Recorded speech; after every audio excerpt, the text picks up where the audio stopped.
Ever since Russia invaded Ukraine, Vladimir Putin has made it clear that he believes that the war he started isn't just about Ukraine. All of NATO is involved, especially the European members that he accuses of trying to encroach on Russia's borders through their support of Ukraine. In response, Russia has launched a hybrid war in Europe that has intensified in 2025. News just broke that Putin has made his latest move. A Russian spy ship has targeted a Royal Air Force or RAF plane, and it's led to the UK sending a message to Putin that the country knows exactly what he's trying to do. On November 19th, Euronews reported that a Russian Navy ship named Yantar had somehow ended up close to British waters. That alone wouldn't be too remarkable. Russia sends its ships into international waters all of the time, often skirting the boundaries between international and territorial waters in the process. But what made this incident different was that Russia's spy ship crew appears to have had the RAF on its mind. In addition to doing whatever it was doing so close to the UK, the ship shone a laser at RAF aircraft that had flown over to inspect the ship's progress. The Warzone, or TWZ, offered up plenty of extra details in its report on what the Russian spy ship was doing. It says that the laser incident happened on November 19th, and that the ship using this kind of equipment represents the development of a concerning new trend that could end up being hazardous to those targeted. Speaking of targets, the Yantar apparently had a P-8A Poseidon MRA-1 maritime patrol aircraft in its sights, along with a Royal Navy Type 23 frigate. At least those were the targets after the UK sent them to scout the Russian ship as it made its way through UK waters. TWZ adds that flight tracking data published by the Civic Intelligence X account reveals that the UK may have also deployed Typhoon fighter jets accompanied by Voyager tankers, though it's yet to be confirmed. It's clear that the UK wanted to send a strong message to the crew of Russia's spy ship. It may not have been expecting the type of message that the Yantar sent back. It's unclear what type of lasers the Yantar crew used against the RAF aircraft and potentially the Royal Navy ships, TWZ says. The Yantar could carry a wide range of laser systems, some of which have enough power to cause serious concerns to the operators of any military equipment that is targeted with them. Depending on their output, lasers have the potential to temporarily obscure optics and the vision of personnel or cause permanent damage to both, TWZ reports. Russia may also have access to lasers that are powerful enough to burn holes through the hulls of ships and aircraft, though the Yantar is unlikely to be carrying them, and they certainly weren't used during the November 19th incident, but they could have been. And that may be what Putin wants the UK to realize with this latest act of hybrid warfare. Today, the lasers being shone at the UK's aircraft and ships are relatively harmless, even if they could obscure the vision of a pilot. But tomorrow, Russia might send a ship that has far more dangerous lasers, and the UK wouldn't know about it until airframes start burning and hulls start getting breached. The Yantar being in and around the UK waters didn't come as a surprise. The ship has been operating off the UK coast for a couple of weeks already, TWZ reveals, and the UK Defence Secretary John Healey has clearly had enough after this dangerous incident. My message to Russia and to Putin is this: we see you, we know what you're doing, and if the Yantar travels south this week, we are ready, Healey raged in the aftermath of the laser incident. He's letting Putin know that the UK has eyes on his spy ship, and they won't be deterred from tracking it by a few lasers. Intimidation isn't going to work. But at the same time, Healey recognizes that this latest incident is a sign that the UK needs to do more to protect itself against increasingly blatant signs of aggression from Russia. Euronews says that Healey has previously issued a warning about what the Yantar is capable of, noting that it's caused problems in the Baltic Sea before. It's part of a Russian fleet designed to put and hold our undersea infrastructure and those of our allies at risk, Healey said before making the case that the UK should be focused on increasing defence spending around a week before the Labour government releases its new budget. UK Prime Minister Sir Keir Starmer has already said that the UK plans to spend big due to the increasing threat that Russia poses to Europe. Back in June, Labour committed £1.5 billion, or almost $2 billion, to building at least 6 new munitions factories in Scotland and Wales, which are intended to add 1,000 jobs to the UK economy, in addition to ensuring that the country's military has a ready source of explosives and other munitions that it can use should it ever be drawn into a conflict. As for overall spending, the UK already commits a fair amount to its defence, and it's gearing up to spend more. According to the Commons Library, the UK spent £60.2 billion, or around $78.5 billion, on its defence during the 2024-25 fiscal year, and it's expecting to add around £2 billion, or $2.6 billion, to that sum for the 2025-26 financial year. That's annual spending growth of 3.8%, though Healey seems to be suggesting that it may not be enough. The UK is also part of NATO, and it's pledged to meet that organisation's new recommendation that all of its members spend 5% of their gross domestic products on defence. It will take a while for the UK to get to that level. As The Guardian reported on June 23rd, the UK plans to hit that spending landmark by 2035, meaning it's given itself a decade to incrementally increase spending before hitting the target.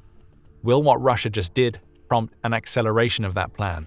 It seems unlikely in the grander scheme, though we may see the UK decide to increase spending a little more for the coming year. Why?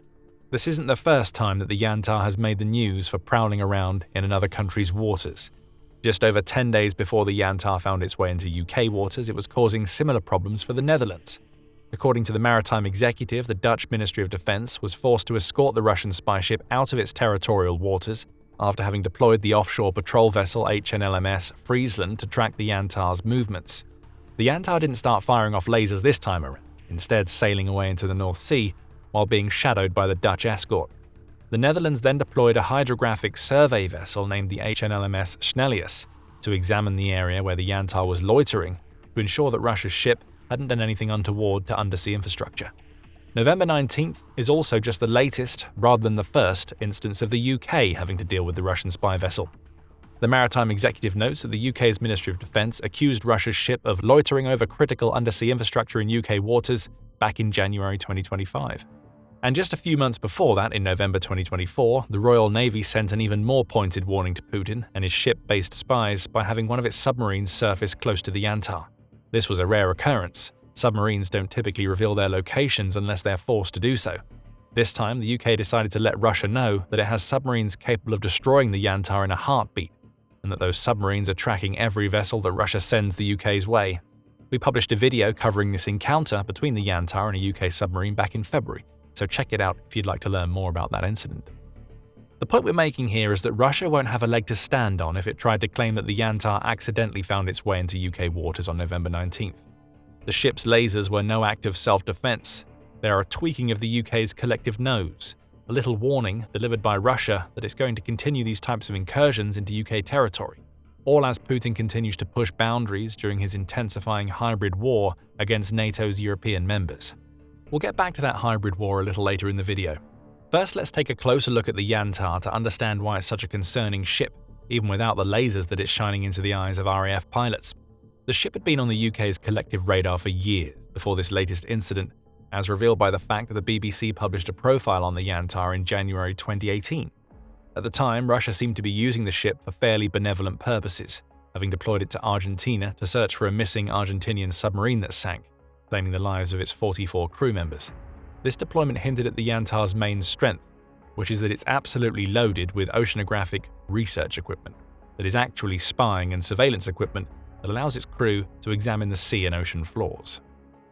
Even in 2018, long before Putin launched his full-scale invasion of Ukraine, the BBC was pointing out that the Yantar could be used by Russia to target the massive networks of undersea fiber optic cables that span the globe and are key to world communication of many types. The outlet spoke to a UK-based expert on the Russian military named Igor Sutyagin, who said, "It's difficult to tap into optical fibers, it's just light inside, no electrical data. It would just be easier to cut the cable." Sutyagin said that the Yantar was more than capable of tampering with undersea cables. He was right on the money. TWZ points out that this is a vessel that's capable of reaching and cutting objects that are located up to 18,000 feet below the water's surface. It's also likely capable of placing devices on the seabed that could cut cables even after the ship has left the waters in which it was loitering. That will be worrying to the UK, the Dutch, and every other nation that's had to deal with Russia's spy ship. If TWZ is right about that capability, simply escorting the Yantar away may not be enough to stop the ship from doing damage. Of course, Russia claims that the Yantar is a research vessel. It's only used for legitimate purposes, that just so happen to keep on taking it into waters of nations against which Putin has an axe to grind. It's all just a massive coincidence, Russia claims as it clings to its thinning veil of plausible deniability. It's obvious that the Yantar has far more than legitimate research on its agenda, especially now that it's starting to use lasers to distract the military ships and aircraft that are being sent to watch what it's doing. Sky News has also profiled the Yantar, and it claims that the vessel is home to a pair of submersibles that can plumb to depths of 20,000 feet, which it points out is twice the depth needed to find the wreck of the Titanic. As for what the ship is doing in British waters, a maritime expert with the Royal United Services Institute think tank, Dr. Siddharth Kaushal, says that there is some degree of redundancy built into the UK's underwater communications cable. However, the country's gas pipelines are a very different prospect. I think in some ways the pipeline network is far more fragile, because there we are more reliant on a handful of critical pipelines, Koshal tells Sky News. That could give us a clue to what the Yantar is doing in the UK waters. This is a ship that has all of the equipment needed to figure out where these gas pipelines are. The UK has also taken aim at Russia's gas market since Putin invaded Ukraine, having banned the import of Russian liquid natural gas back in 2023. In November, the UK also introduced a maritime services ban focusing on that type of gas, which may be the impetus behind Russia sending the Yantar into the UK's waters, as well as its decision to prod the UK with the use of lasers. That's speculation. But whatever the motive was for the recent incident, there are reasons beyond the UK's gas situation that have made the country a definite target for Putin's ire. And one of those reasons is that the UK has become Russia's villain of choice, at least in Europe. That's according to a November 16th article in The Guardian that was written by Sean Walker and Piotr Sauer. The two note that Russia has been flinging allegations at the UK in recent months, including a likely fabricated charge that UK intelligence has attempted and failed to lure Russian pilots into defecting to the West. Russia's foreign minister and career-long Putin lackey Sergei Lavrov had plenty to say about this supposed incident, stating, "The FSB, Russia's Federal Security Service, exposed all this in great detail. I do not know how the British will wash themselves clean of it, although their ability to play the role of goose coming out of the shower is well known." That last turn of phrase is a Russian idiom used to describe somebody who always seems to get away with their actions, no matter what they may be. "A few stones seem to have been thrown around in glass houses here," to paraphrase another idiom. But the fact that Russia is coming so hard for the UK via its ministers, propagandists, tells us that the UK is increasingly high on Putin's agenda. Russia's Foreign Intelligence Service has also piled onto the UK, stating earlier in 2025, "London today, like on the eve of both world wars, is acting as the main global warmonger." Again, stones, glass houses. Putin seems to be the goose in Lavrov's saying, especially when it comes to global warmongering. What is certain is that UK intelligence has been key to Ukraine executing several of its most damaging strikes against Russia, and UK weapons are often used to conduct those strikes. Russia's angst is more likely a reflection of the fact that the UK is helping a country that Putin illegally invaded, and it's been doing so since the war began. The UK also happens to head up the Coalition of the Willing, which has promised to take an active role in Ukraine's ongoing security, which could serve as another reason why Putin wants to get one over on the UK. The UK also hasn't been quiet when it comes to calling out Russia's hybrid warfare actions over the last few years. And it's those actions that may offer another reason why the Yantar is using lasers against the RAF and Royal Navy. Taking a wider view of Russia's recent actions in Europe reveals that the Yantar incursion is far from an isolated incident when it comes to Russia using dirty tactics to threaten and intimidate Ukraine's European allies. Ships like the Yantar sailing in European waters are far from a new occurrence, as we discussed earlier. However, the use of lasers is a clear escalation designed to bring already simmering tensions closer to the boil. And compared to some of the UK's European allies, that ship throwing around lasers is fairly minor. On November 18th, The Independent published a report stating that Russia may have built upon its many recent provocations using drones, jets and tankers with a more direct attack against Poland. That nation has been another target for Putin in recent months, as we discovered when Russia sent around 20 drones into Polish airspace. However, it's possible that Russia may have just taken things a step further with the recent bombing of a Polish train. Russia hasn't been confirmed as the perpetrator of this attack yet. The Independent says the country is the prime suspect. Polish Prime Minister Donald Tusk labeled the attack an unprecedented act and has blamed a pair of Ukrainians who are believed to be collaborating with Russia. Those collaborators have since fled to Belarus. Thankfully, the attack seems to be a case of sabotage rather than anything else, as no people were harmed in the train bombing. Still, if Poland's suspicions are correct, this is a sign that Putin is ready to take his hybrid war against NATO's European members to another level. One person who is certain of that fact is the Italian Defense Minister Guido Crosetto. On November 18th, Politico reported on a 125-page paper published by Crosetto that accuses NATO states of inertia in the face of ever more brazen Russian attacks. The hybrid war is continual and attacks critical infrastructure, decision-making centers, essential services and the fabric of each country, with daily and growing risks of catastrophic damage, Crosetto said in his paper. He also delivered a message as much to his own people as Italy's NATO allies. "We are under attack and the hybrid bombs continue to fall. The time to act is now." Crosetto may be right. The attack on a Polish train shows us that Russia is stepping up its sabotage game to to bring a new level of hybrid warfare to Europe. Though not as damaging, the Yantar deploying lasers against the UK's aircraft and ships demonstrates the same thing. Putin seems increasingly ready to go beyond the prodding and testing that he has been doing throughout much of 2025. Russia has gone on the attack, albeit in an unconventional manner, and it may be time for the UK and the rest of Europe to start responding more harshly to these kinds of incidents before Putin's confidence grows to the point where he declares an all-out war. It could even be too late for that. As Europe prepares for that potential war, an analyst with the Institute for the Study of War claims that that war has already begun.